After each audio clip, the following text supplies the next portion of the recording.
Hello everyone, welcome again to our YouTube channel NK maths.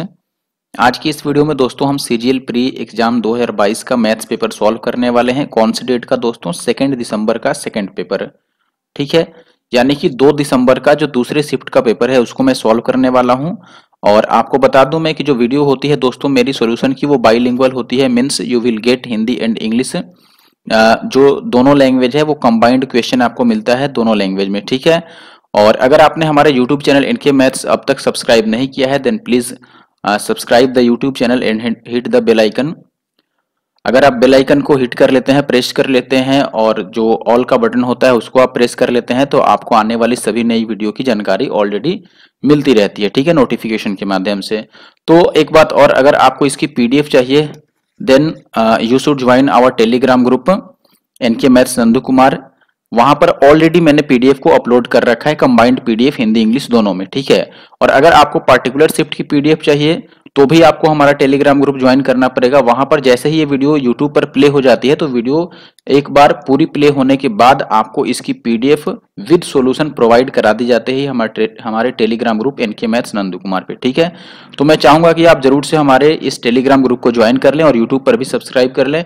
साथ ही साथ अगर आप इंस्टाग्राम पर है तो वहां पर आप मुझे फॉलो कर सकते हैं सेम आईडी से। ठीक है, और वहां पर आप डायरेक्ट मुझे मैसेज कर सकते हैं या फिर कोई भी आपके पास डाउट है तो डायरेक्ट आप डाउट को शेयर कर सकते हैं मेरे साथ। ठीक है, चलिए बढ़ते हैं आगे। और आगे बढ़ने से पहले बाकी के शिफ्ट का सॉल्यूशन ऑलरेडी मैंने प्रोवाइड करा दिया है और प्लेलिस्ट भी बनी हुई है, आप जाके उसे जरूर से चेकआउट कर लें। ठीक है, क्योंकि ये जो सॉल्यूशन वीडियो है, अभी देखो दोस्तों जीडी का पेपर है, आपको पता होगा जीडी का पेपर है जनवरी में, ये आपको पता होगा ना, जनवरी में जीडी का पेपर है।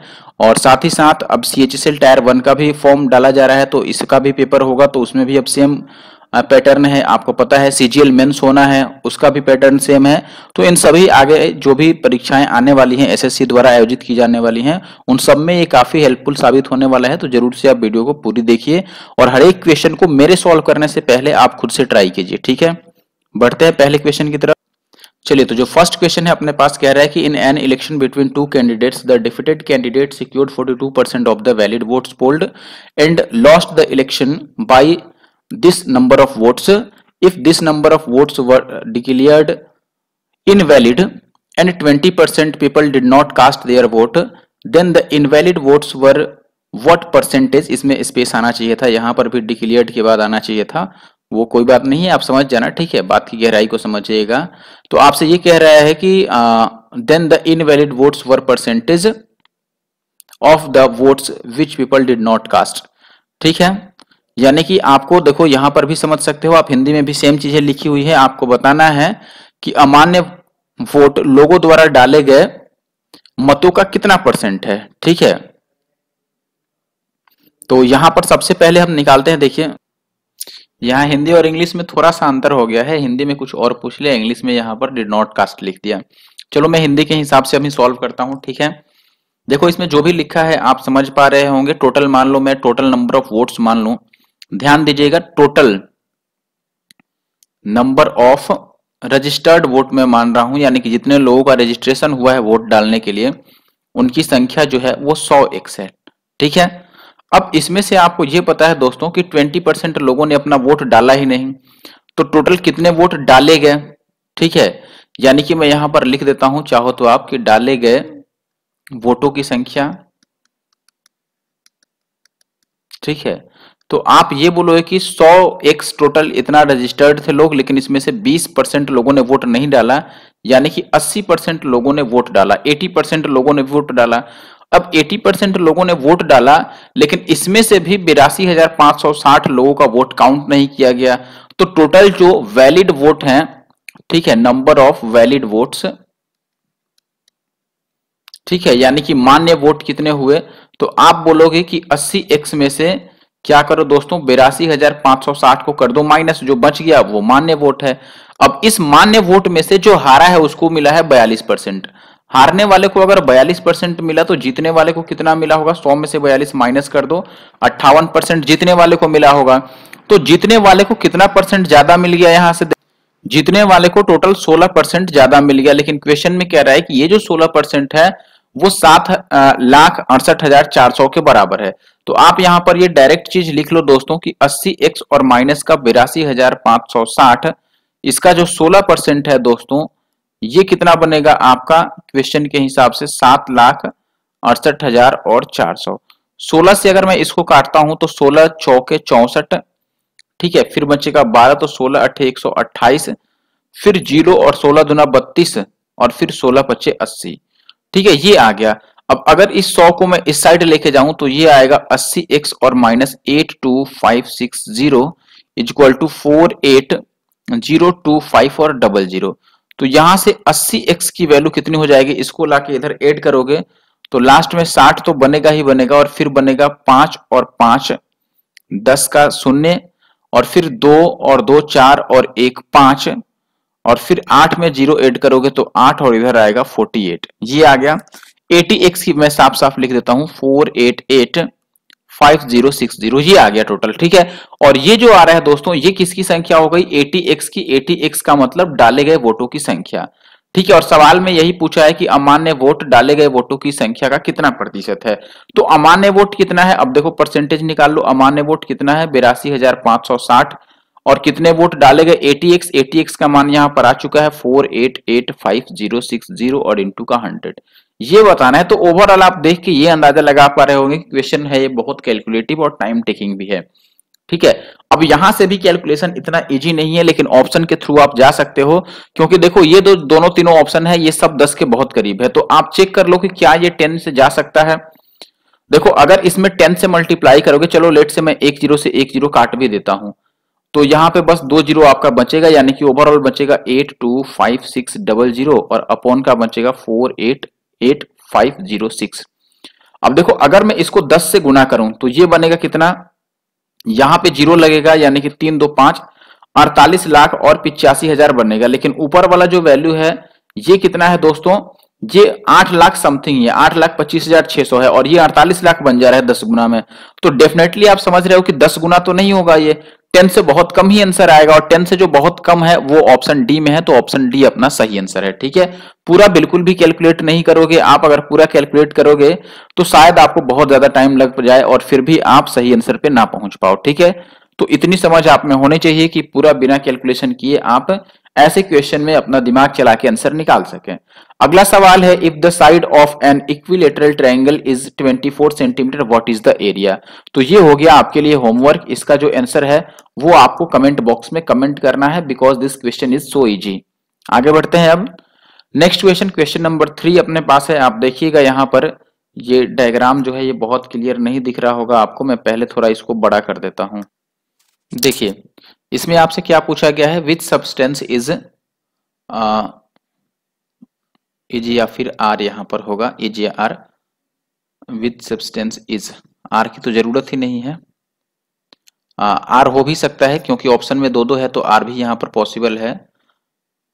Most used in terms of quantity in all drugs, यानी कि सबसे ज्यादा किस सब्सटेंस का यूज किया गया है, और ये मिलीग्राम में आपको दिया गया है क्वांटिटी।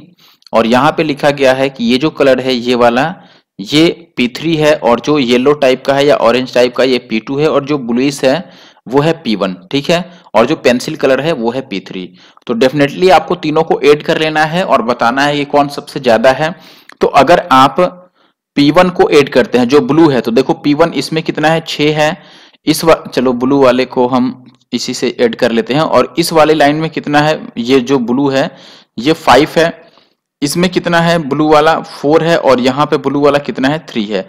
तो ब्लू वाला कितना हो गया, 6 5 11 4 15 और 3 18, 6 5 11 4 15 3 18, ये हो गया P1 की वैल्यू। अगर आप P2 को कैलकुलेट करते हो तो P2 है आपका जो ऑरेंज कलर का है वो, तो ऑरेंज वाला ऐड कर लो आप, इसमें ऑरेंज वाला कितना है 5 यूनिट, ठीक है। और फिर दूसरे इसमें ऑरेंज कितना है, तो आप बोलोगे 4 यूनिट, और इस दोनों में ही ऑरेंज कितना है, इस दोनों में ऑरेंज है 3 यूनिट। तो 3 और 3 6 और 4 10 और 5 15 आ रहा है P2 की वैल्यू। और अगर हम बात करें P3 की, तो P3 जो है वो पेंसिल कलर वाला है, तो एड आप देख लो, पहले वाले में ये 5 है, ठीक है, पहले वाले में 5 है, इस लाइन में कितना है, पेंसिल वाला 2 बार है यहां पर और यहां पर, ठीक है। तो ये 2 बार है, आप देखोगे कि इसमें भी है और इसमें भी, तो ये कितना हो गया आपके पास, दोनों 4 पर है, तो 4 को 2 बार आप लोगे, और इस वाले लाइन में पेंसिल वाला जो है वो यहां पर है, यानी कि ये 3 पर है। तो 4 4 8 और 3 11 और 5 16 बन रहा है ये। ठीक है, तो सबसे ज्यादा जो बन रहा है दोस्तों वो P1 बन रहा है। ठीक है, इसमें जो ऑप्शन डी है वो सबसे ज्यादा है। अब इसमें ये नहीं सोचना है आपको भाई कि ये P1 और P3 क्यों नहीं हुआ, क्योंकि इन दोनों को अगर हम ऐड कर देंगे तब तो ये ज्यादा हो जाएगा, लेकिन हमें ऐड नहीं करना है। यहां पर ये पूछा है कि सबसे अधिक किस पदार्थ का प्रयोग किया जा रहा है, और ये भी हो सकता है इसके अनुसार कि दो दो पदार्थ ऐसे हों जिसका उपयोग ज्यादा हो रहा है। जैसे लेट से P1 आपका आया है 18 और P3 भी 18 आ जाता, फिर आप बोलते कि P1 भी ज्यादा है और P3 भी ज्यादा है, फिर आपका पहला वाला ऑप्शन सही हो जाता कि P1 भी सबसे ज्यादा यूज किया जा रहा है और P3 भी सबसे ज्यादा यूज किया जा रहा है। लेकिन इन दोनों में P1 अकेला है जो इन दोनों से ज्यादा है, तो P1 अपना आंसर होगा। Option D will be the correct answer. अगला सवाल है अपने पास कि n प्राकृतिक संख्याओं का भारित अंकगणितीय माध्य ज्ञात कीजिए। भार संगत संख्याएं आपको दिया गया है। Find the weighted arithmetic mean of first n natural numbers, the weighted being corresponding numbers. ठीक है, कोई बात नहीं, यहाँ पे लैंग्वेज अपना थोड़ा ठीक कर लेना। ये बिंग द है, ठीक है, बिंग अलग होना चाहिए और द अलग होना चाहिए, बिंग द। ठीक है, अच्छा देखो, आप अगर भारित अंकगणितीय माध्य बताना है तो इसका मतलब क्या बना। अब देखिए, पहले आप ये समझ लीजिए कि भारित अंकगणितीय माध्य क्या है, वेटेड एवरेज जिसको हम बोलते हैं। जैसे मान लो इसका जो फॉर्मूला है डायरेक्ट वेटेड एवरेज का, वो ये है कि जैसे कुछ आपको मान लो डेटा दे दिया गया, लेट से एक्स वाई जेड, और भी आगे हो सकता है, और इनका वेट भी आपको दे दिया गया, जैसे मान लो वेट, या जैसे एवरेज में इनका एवरेज दिया रहता है तो इनका वेट मान लो दे दिया गया, जैसे पहले का है W1, दूसरे का एवरेज W2 हो गया, और इसका एवरेज जो हो गया या फिर वेट जो हो गया वो W3 हो गया। तो जो वेटेड एवरेज बनता है वो इनका प्रोडक्ट, यानी कि x W1 और प्लस y W2 और प्लस z और W3 और अपॉन इनका टोटल जो वेट बनता है वो मीन्स W1 प्लस W2 और प्लस W3, और ऐसे अगर आगे रहे तो आगे भी आप लिख सकते हैं।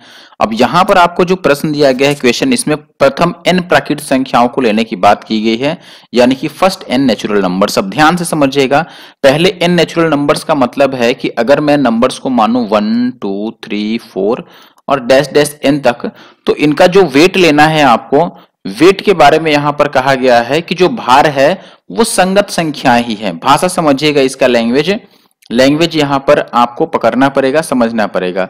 देखो, भार के बारे में क्या बोला गया है कि वो संगत संख्याएं हैं, यानी कि वेट्स जो हैं वो being corresponding numbers.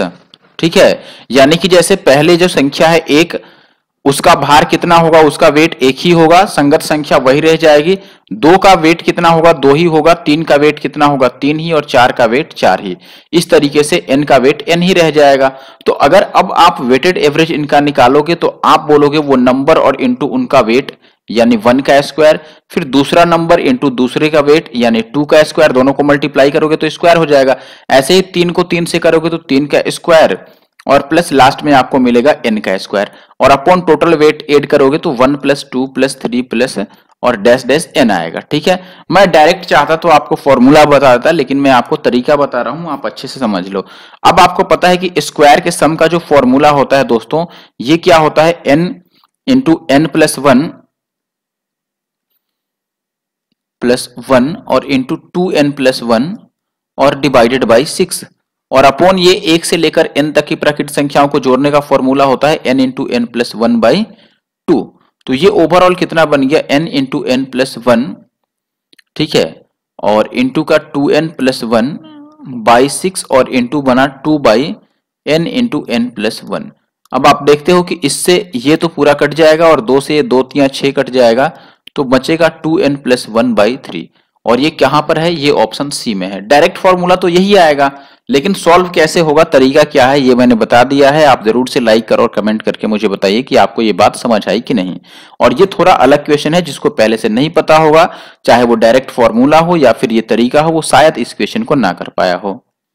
Next question है अपने पास, एक जिले में इतना निवासी है, यदि जनसंख्या 2.5% प्रति दर की दर से बढ़ती है तो 3 वर्ष के अंत में निवासियों की संख्या कितनी होगी। तो आप डायरेक्ट ये लिख दो कि देखो, ये 10 लाख और 24,000 है फिलहाल। 2.5% बढ़ने का मतलब, अगर ये 25% होता तो 1/4 होता है, यानी कि ये 1/40 बढ़ेगा, यही होगा ना, 1/40 2.5% हो जाएगा। ठीक है, तो आप 1/40 बढ़ेगा यानी कि 40 पे एक बढ़ जाएगा, तो ये 41/40 होगा, और इंटू 41/40 और फिर से 41/40। ऐसा क्यों? क्योंकि 3 साल की बात कर रहा है, तो 3 बार आप लिखोगे। अब जो भी कैंसिल आउट हो रहा है, यानी कि ये 3 जीरो से यहाँ के 3 जीरो तो कैंसिल आउट हो रहे हैं, और ये 4 से काट लो, तो 4 से काटोगे तो 25 चौके कटेगा 100, 4 दूना 8, फिर 4 पच्चे 20 और 4 छक्के 24, और ये 4 चौके 16 से 16 बार में 256 कट जाएगा।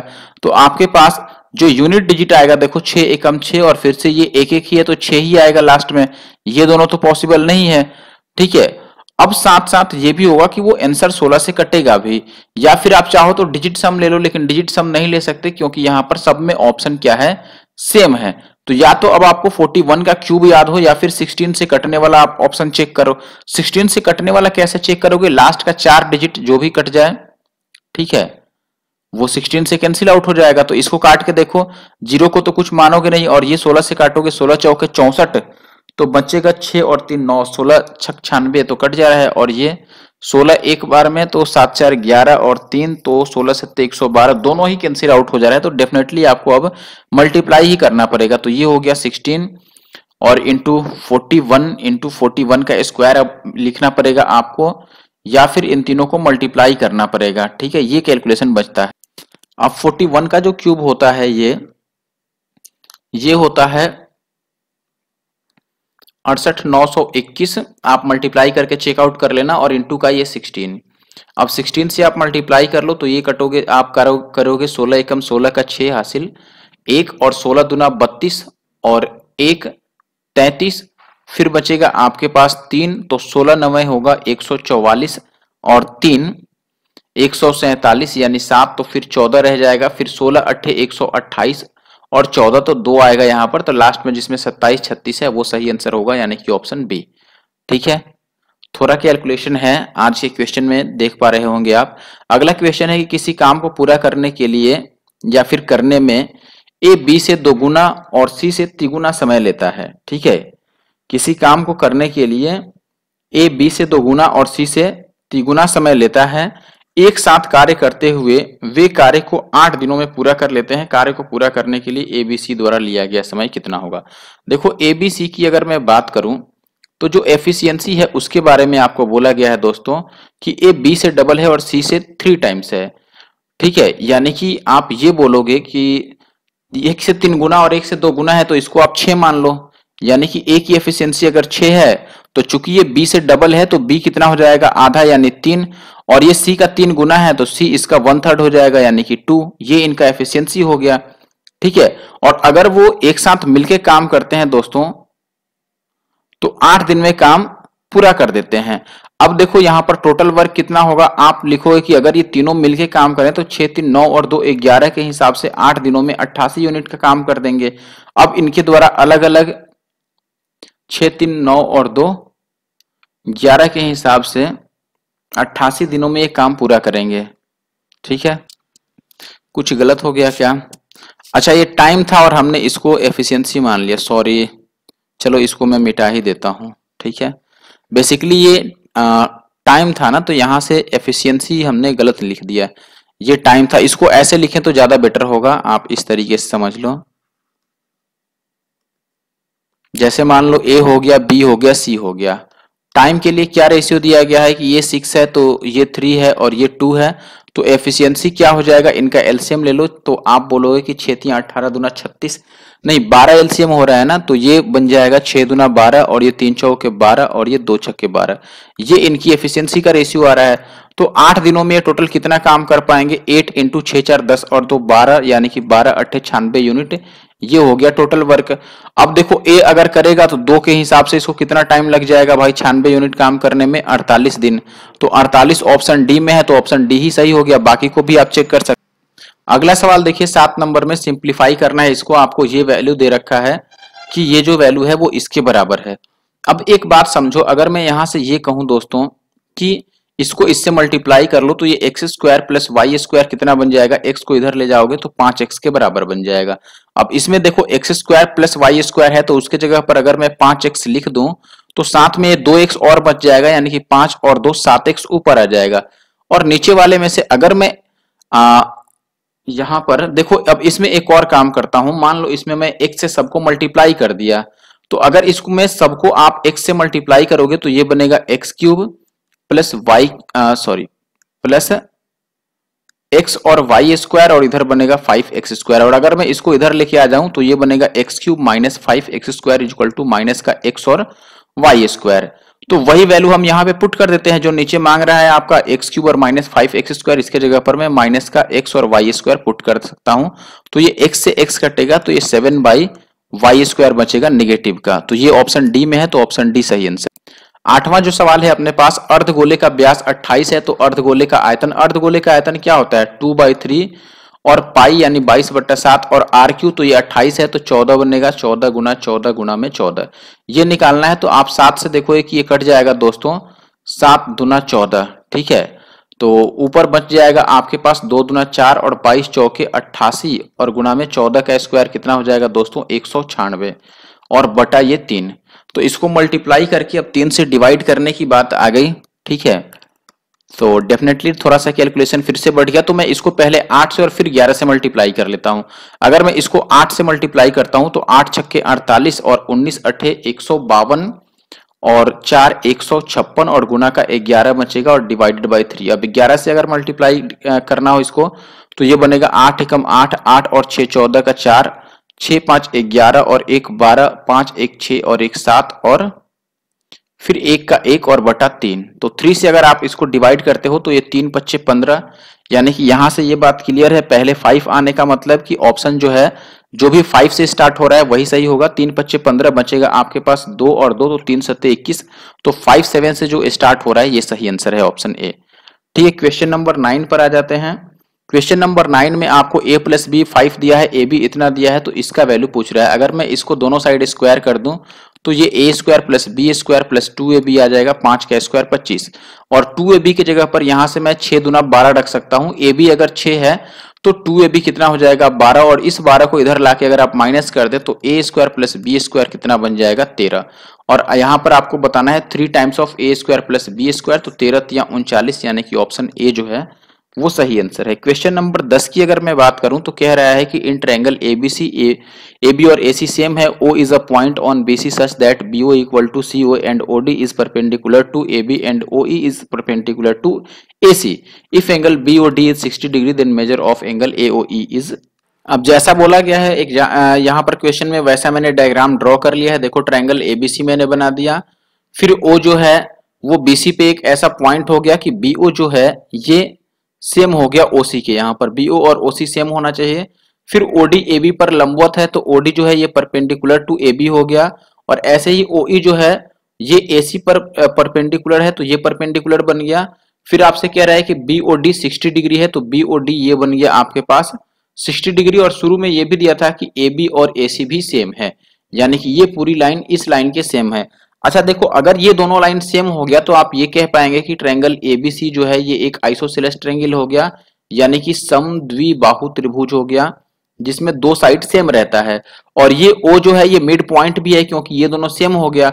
अब अगर ये मिड पॉइंट है और ये दोनों साइड सेम है, यानी कि ये एक समद्विबाहु त्रिभुज है, तो ये जो लाइन है AO ये एक एंगल बाइसेक्टर का काम करेगा। एंगल बाइसेक्टर यानी कि कोण समद्विभाजक का काम कर रहा है।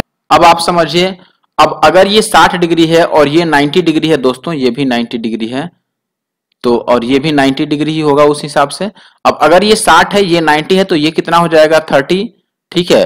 और अगर ये 30 है तो ये एंगल भी कितना होगा दोस्तों 30, क्योंकि ये दोनों साइड सेम है और ये एक समद्विबाहु त्रिभुज है तो ये दोनों सेम होगा। अब अगर ये 30 है ये 30 है तो ये कितना बनेगा 30 30, 60 को 180 में से माइनस कर दो तो ये पूरा एंगल जो बनेगा अपने पास ये पूरा वाला ये 120 का बन जाएगा। और अगर आधा की मैं बात करूं तो आधा 60 हो जाएगा। अब ये 60 है और ये 90 है तो ये कितना बचेगा 30, और यही वाला एंगल हमसे पूछा गया है, तो ऑप्शन सी सही आंसर है। अगला सवाल है कि चावल की कीमत में 20% कमी होने से 450 रुपए में 50 किलो अधिक चावल प्राप्त किया जा सकता है, तो प्रति केजी चावल का मूल्य क्या है। देखो 20% कम होने का मतलब कि प्राइस जो है दोस्तों 20% 1/5 होता है, तो प्राइस 5 से 4 हो गया। ये बात है पहले की, ठीक है, और ये बात है अब की। ठीक है। अगर ऐसे प्राइस चेंज हो रहा है तो कंजम्पशन कैसे चेंज होगा भाई, 4 से 5, यानी कि जो पहले 4 केजी खरीद रहा था उसको अब 5 मिल जाएगा उसी प्राइस में। तो इसको एक ज्यादा मिल रहा है, लेकिन सवाल में भाई 50 किलो ज्यादा मिल रहा है। तो एक की वैल्यू अगर 50 केजी है तो ज्ञात कीजिए, लेकिन ये ओरिजिनल प्राइस, देखो यहां पर ओरिजिनल प्राइस पूछा है, मूल प्राइस, यानी कि पहले वाला क्या था। तो पहले वाला कितना खरीदता था भाई, 4, तो 4 की वैल्यू हो जाएगी 5 चौके 20, यानी कि पहले वो 200 केजी खरीद रहा था, कितने रुपए में, 450 में। ठीक है, तो 450 में अगर 200 केजी खरीद रहा था तो दोस्तों कीमत क्या हो गया, यानी प्राइस क्या हो गया, आप बोलोगे कि 200 केजी अगर 450 रुपए में है तो पर केजी कितना हो गया, 450 और बटा 200।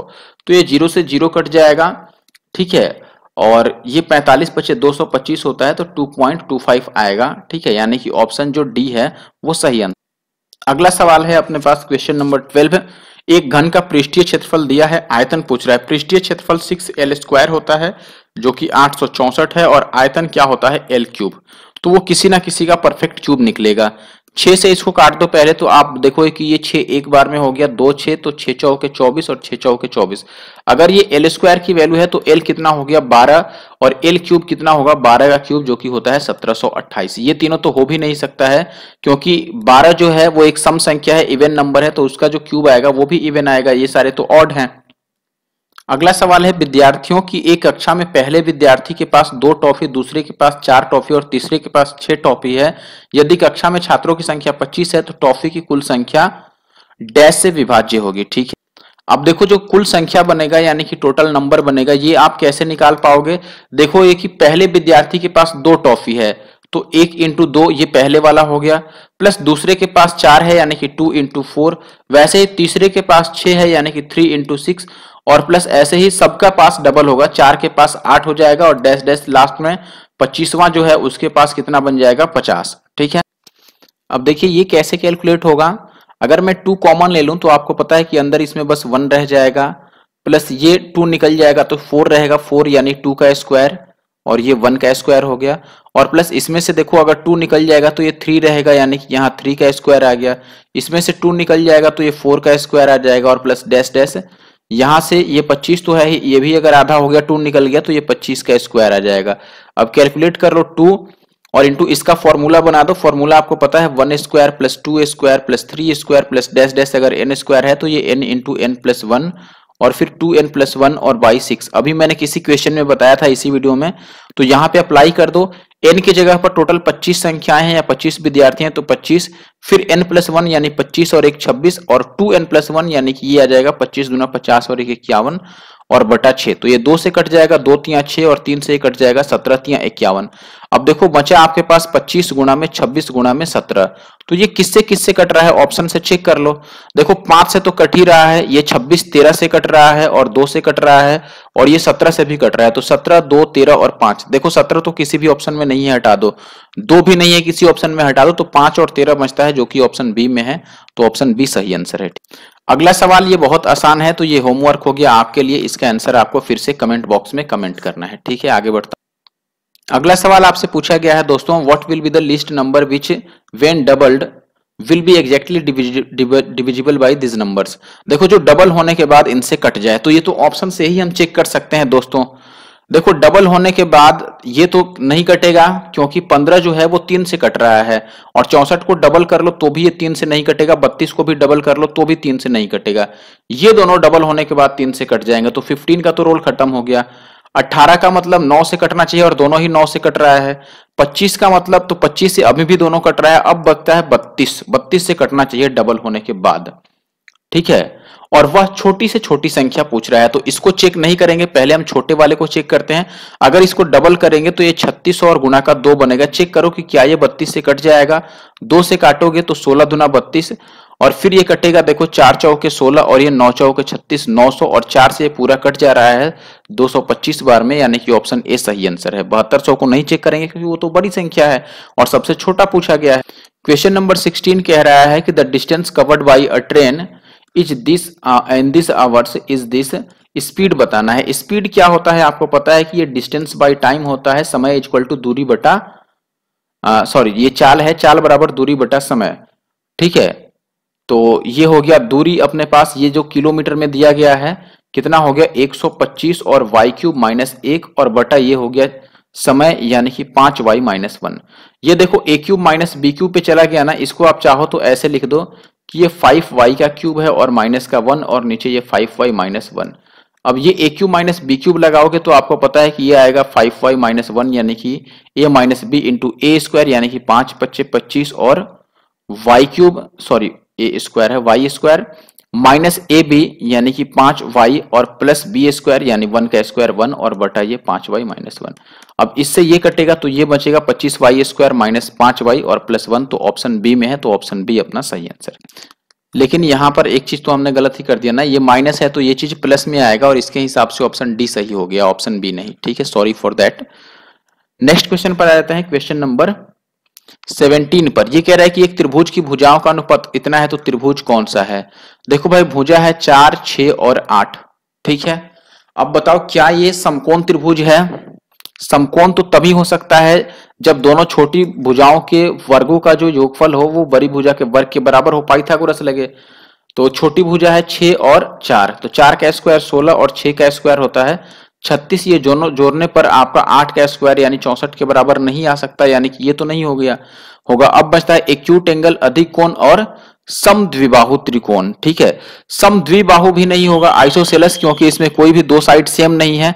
अब बचता है दो आपके पास एक्यूट एंगल और ऑब्ट्यूस एंगल। ठीक है, अब इनमें कैसे पता चले कि कौन सा सही है भाई, तो इसके लिए आपको ये फॉर्मूला पता होना चाहिए। मान लो एबीसी एक त्रिभुज के तीनों साइड है जिसमें सी सबसे बड़ी साइड है, तो आपको पता होना चाहिए कि इनका स्क्वायर यानी कि ए स्क्वायर प्लस बी स्क्वायर अगर सी स्क्वायर के बराबर हो तो ये राइट एंगल ट्रायंगल होते हैं यानी कि समकोण त्रिभुज होते हैं। और अगर ए स्क्वायर प्लस बी स्क्वायर से सी स्क्वायर हो गया छोटा तो ये होता है एक्यूट एंगल ट्रायंगल। ठीक है, एक्यूट एंगल ट्रायंगल यानी कि न्यून कोण त्रिभुज। ठीक है, और अगर ए स्क्वायर प्लस बी स्क्वायर से सी स्क्वायर बड़ा हो जाता है तो ये होता है ऑब्ट्यूस एंगल यानी कि अधिकोण त्रिभुज। तो यहां देखो ये छोटी भुजाओं का जो सम है ये आ रहा है 6, 6, 12 और 3 और 1, 4 और 1, 5, 52। और ये बड़ी भुजा यानी कि 8 का स्क्वायर 64 आ रहा है जो कि बड़ा है, तो अगर बड़ी भुजा वाला स्क्वायर बड़ा है तो ये अधिकोण त्रिभुज हो गया। ठीक है, नेक्स्ट क्वेश्चन है अपने पास, यदि विषय P के लिए अधिकतम अंक 900 है तो A द्वारा विषय P में कितने प्रतिशत अंक प्राप्त किए गए हैं। ठीक है, देखो विषय P इसमें अधिकतम अंक जो है वो 900 है, तो A कितना प्राप्त किया है भाई यहाँ पर ये आपको बताना है 150।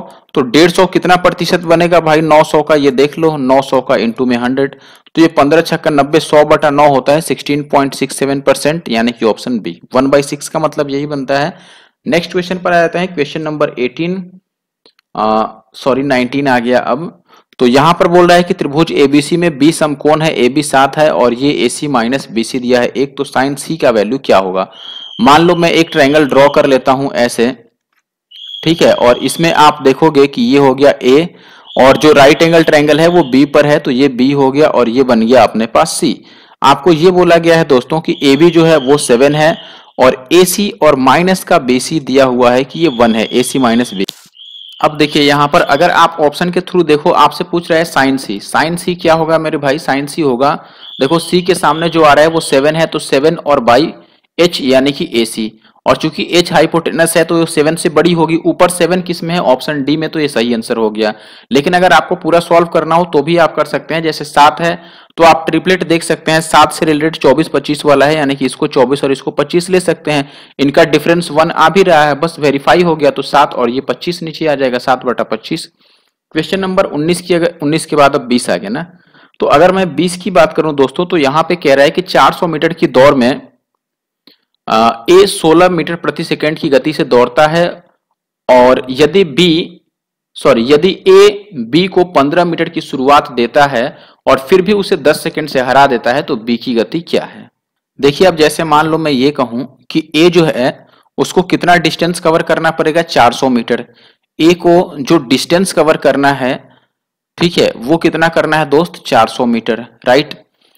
और चूंकि ये 15 मीटर की बढ़त दे देता है किसको, बी को, यानी कि बी को कितना अब कवर करना पड़ेगा, 15 मीटर कम ही करना पड़ेगा, उसको 15 मीटर की छूट मिल जाती है, यानी कि बी को जो डिस्टेंस कवर करना होगा ये 385 मीटर ही डिस्टेंस कवर करना होगा।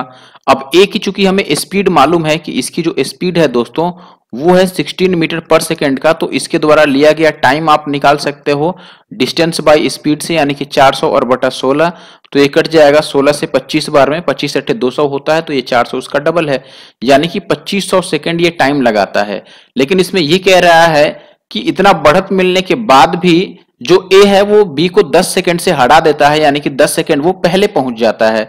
तो ए अगर 25 सेकंड में पहुंचा है और ये 10 सेकंड पहले पहुंचा है, यानी बी को जो टाइम लगा होगा दोस्तों वो 35 सेकंड का लगा होगा, यानी कि 10 सेकंड वो ज्यादा लिया होगा, तभी तो वो 10 सेकंड से हारा ना। ए 25 सेकंड लिया तो बी 35 सेकंड लिया होगा, तभी वो 10 सेकंड से हार रहा है।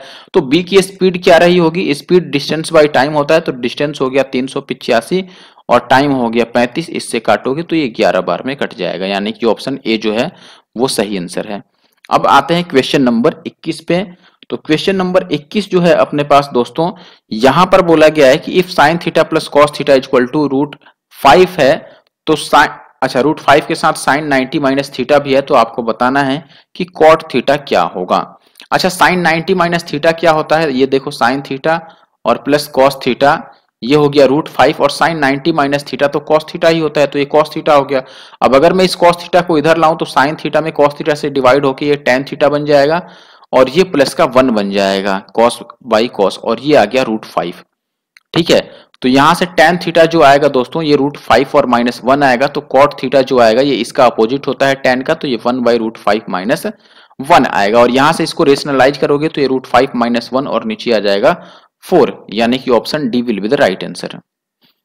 नहीं, देखो फिर इसीलिए गलती होती है ना जल्दी जल्दी में, ये माइनस था तो ऊपर प्लस से हमें मल्टीप्लाई करना चाहिए था ना, रेशनलाइजेशन में ये भी नहीं, ये है, यही तरीका होता है कि नीचे अगर नेगेटिव है तो पॉजिटिव से आप मल्टीप्लाई करोगे ऊपर और नीचे। अब अगर मैं क्वेश्चन नंबर 22 की बात करूं तो ये फिर से छोटा फिगर आ गया, मैं इसको बड़ा करता हूं, रुकिए। देखिए यहाँ पे कह रहा है कि 2016 और 19 में मिलाकर कंपनी ए का कुल उत्पादन 17 और 18 में कंपनी सी के कुल उत्पादन का कितना प्रतिशत है। तो 16 और 19 में ए का निकाल लो। देखो ए जो है वो ब्लू वाला है, तो ब्लू वाला 17 और 19 में, ठीक है, सॉरी 16 और 19 में, तो देखो ये 16 हो गया, 16 में ये लाइन है ब्लू वाले के लिए, यानी कि 40 है, और प्लस 19 में ये लाइन है, यानी कि ये 60 पर है, तो 60, यानी कि ये 100 हो गया। ये कितना प्रतिशत होगा 17 और 18 में सी का। तो 17 में सी कितना है, सी देखो ये पेंसिल कलर है, ये तो 17 में ये कितना है दोस्त 60 है, और 18 में ये कितना है, 18 में भी ये 60 ही है, तो ये तो 120 हो गया। तो 100 जो है वो 120 का कितना प्रतिशत बनेगा, 100 और बटा 120 और गुना का 100, यही होगा। तो ये 1 0 से 1 0, और ये आ गया 1000 और बटा 12, तो ये कटेगा देखो 12 अट्ठे 96। ठीक है, तो आपसे पूछा गया है, तो ये तो 8 से ही स्टार्ट हो रहा है, 12 अट्ठे 96, यानी कि 8 पॉइंट समथिंग आएगा, तो ऑप्शन बी सही है, ये 8 के ज्यादा करीब है। ठीक है, आगे बढ़ते हैं, क्वेश्चन नंबर 23 पर आते हैं। ठीक है, यहां पर देखिए ये आपको वैसे दिख रहा होगा, ठीक है, 1 मिनट जस्ट वेट। अब देखिए जैसे ही मुझे डाउट हुआ मैंने ओरिजिनल पेपर चेक कर लिया कि कहीं टाइपिंग मिस्टेक तो नहीं है, और असली में टाइपिंग मिस्टेक यहाँ पर हो ही गया। देखिए जैसे फैक्टर्स यहाँ पर दिखाई गई है जे के एल एम और एन, एन के साथ में 15 भी वैल्यू है, तो यहाँ पर एन आना चाहिए था और यहाँ 15 होना चाहिए था। और ये मुझे कैसे लगा, क्योंकि जैसे ही मैंने बस इतने का यूनिट डिजिट चेक किया प्लस करके, तो वो तो 5 आ रहा था और किसी भी ऑप्शन में 5 अवेलेबल नहीं था। इसीलिए मैंने यहाँ पर क्या किया, ओरिजिनल पेपर देखा तो मैंने पाया कि यहाँ पर 15 होगा। फिर अब आपको इन सबको ऐड करना है, और ऐड करके ये 220 आएगा, तो ऑप्शन डी सही हो गया। और पिछला सवाल आप देखोगे यहाँ पर मैंने जो 8 आंसर बताया था, यहाँ पर भी ओरिजिनल क्वेश्चन पेपर में ये है ऑप्शन। तो ये ओवरऑल चूंकि ये 100/12 होता तो भी ये 8 पे बनता ना, लेकिन ये 1000/12 है, तो ये डेफिनेटली 80 से तो ऊपर जाएगा, तो 83.33% राइट आंसर है। ये थोड़ा गलत यहाँ पर टाइपिंग हुआ है। ठीक है, देखो अब इस हिसाब से ये बात आप श्योर रहो कि अगर किसी क्वेश्चन में कुछ मिस्टेक हुआ हो तो वो टाइपिंग मिस्टेक के कारण हो सकता है, और अगर ऐसा हुआ है तो जरूर से मुझे कमेंट करके आप बताइए। ठीक है, मैं उसको सही करूंगा। ठीक है, आगे बढ़ते हैं, और छोटे बड़े इन मिस्टेक्स के लिए आपको दिल पे नहीं लेना है, बस आपको कमेंट करके मुझे इन्फॉर्म कर देना है, ताकि मैं कमेंट पिन कर दूं और जो भी गलती हो उसको वहां पर इंप्रूव किया जा सके। ABCD शेयर करते हैं एक प्रॉपर्टी, ठीक है, जो टोटल है 93,000 और 100 रुपीज का। AB का आपको रेशियो दिया है BC का और CD का, तो आपको C बताना है कि C को कितना मिला। ठीक है, कोई बात नहीं। यहां से रेशियो आप निकाल लो। देखो सी को अगर निकालना है तो आप ये बात तो समझ लो कि सी इसमें 4 है और इसमें सी 5 है, तो आंसर 4 से भी कैंसिल आउट होना चाहिए और 5 से भी, लेकिन ये हर एक ऑप्शन में ही अवेलेबल है, ठीक है। लेकिन अगर आप ये भी ध्यान से देखो, एक तरीका यहां पर है, लेकिन मेन बात है कि आपको सॉल्व कर लेना चाहिए। अगर बहुत कम समय हो तो तब आपको ये ट्राई करना चाहिए। सी 4 और 5 से कटना है और ये तीन जो जीरो हैं ये सब में कॉमन है, तो आप इनको हटा के तब चेक करो कि अब 4 और 5 से कौन कट रहा है। लेकिन अभी देखोगे कि ऐसे में दिक्कत क्या आएगा कि 4 से एक कट रहा है तो 5 से नहीं कट रहा है, और जो 5 से कट रहा है वो 4 से नहीं कट रहा है, तो इसलिए आपको सॉल्व करना पड़ेगा, ठीक है। तो अगर सॉल्व करना है तो आपको a ratio, b ratio, c ratio, d निकालना पड़ेगा। और ये कैसे निकलेगा, ए बी जो है अपने पास, ये आप बोलोगे कि 1 2 है, ठीक है, और बी सी है 3 4, तो ये आप 3 4 ले लोगे, और सी डी है 5 6, तो ये 5 6 ले लोगे, ठीक है। अब ये टोटल आप 2 2 ऐड कर दोगे और यहाँ पे आप 4 लिख लोगे और यहाँ पे 3 लिख लोगे और ये 5 5 हो जाएगा। अब मल्टीप्लाई कर लो, अगर कुछ कट रहा है तो आप काट भी सकते हो, लेकिन कैंसिल आउट हो नहीं रहा है, तो ये 5 तियां 15 हो गया, ये 5 तियां 15 दूना 30 हो गया, और ये 4 पच्चे 20 दूना 40 हो गया, और ये 6 चौके 24 दूना 48 हो गया, ठीक है।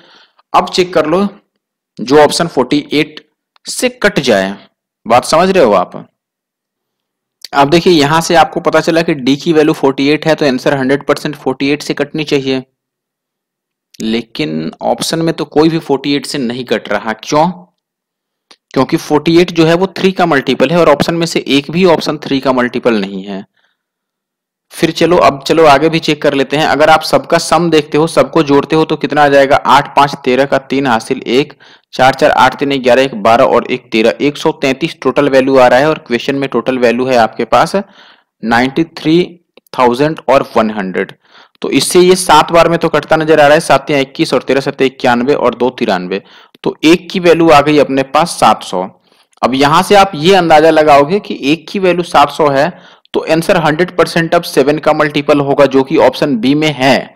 लेकिन 1 की यूनिट अगर 700 है तो हमसे सी का शेयर पूछा गया था, और सी की वैल्यू यहां पर 48 है।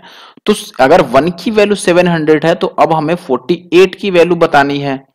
तो अगर इसको 48 से मल्टीप्लाई करते हो तो ये आ जाएगा 7 8 56 का 6, 7 चौके 28 और 5 8 5 13 33 पे 2 जीरो। तो ये ओवरऑल बन रहा है और ये अपना आंसर होना चाहिए था फाइनल, ठीक है। 33,600 आंसर आना चाहिए था, लेकिन एसएससी की तरफ से 28,000 आंसर दिया गया है, तो मुझे लगता है कि आंसर गलत है यहाँ पर, ठीक है। बाकी आप मुझे कमेंट करके बताना कि आपकी डायरी में, आपके शब्दकोश में इसका क्या आंसर आ रहा है, जरूर से मुझे बताना कमेंट करके, ठीक है। लास्ट क्वेश्चन पर आ जाते हैं। लास्ट क्वेश्चन यानी कि क्वेश्चन नंबर 25। आजा भाई। तो क्वेश्चन नंबर 25 से आप रूबरू हो चुके होंगे, और ये पहले से बहुत बार इस टाइप का क्वेश्चन पूछा गया है, और ये बहुत मुश्किल नहीं है, ये आपको पता होगा कि कोसेक माइनस कॉट दिया है अगर 1/4, तो आप यहां से कॉसेक और प्लस कॉट अगर लिखना चाहो तो ये 4 हो जाएगा, इसका उल्टा हो जाएगा।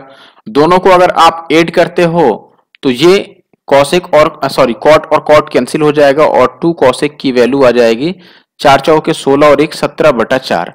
अगर ये 2 कॉसेक की वैल्यू है तो केवल कॉसेक की वैल्यू क्या हो जाएगी 17/8, और अगर ये कॉसेक की वैल्यू है तो आपसे देखो इसमें भी लगता है कुछ छूट गया। तो देखो गलती यहाँ पर है ही बिल्कुल, इस क्वेश्चन में ये पूछा गया है और ये डायरेक्ट मैंने पेपर से कॉपी कर लिया है आंसर की से। तो tan a की वैल्यू आपसे पूछी गई है, ये सरासर गलत है, और ये बहुत गलत बात है कि गलत टाइपिंग हो गई, और इसमें मेरी कोई गलती नहीं है, ठीक है। अब देखो यहां पर अगर tan आपसे पूछ रहा है तो बेहतर होता कि हम cot ही निकाल लेते। हालांकि आप यहां से ये भी निकाल लोगे कि ये cosec है तो ये h हो गया और ये p हो गया।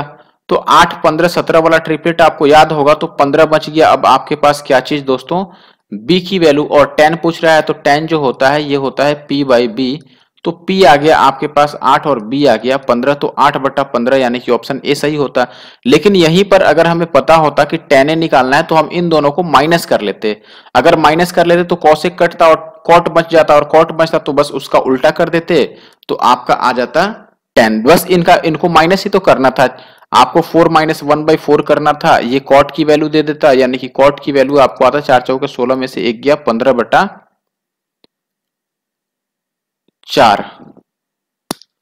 15/4 कैसे, 8 आना चाहिए था ना। अगर हम माइनस करते तो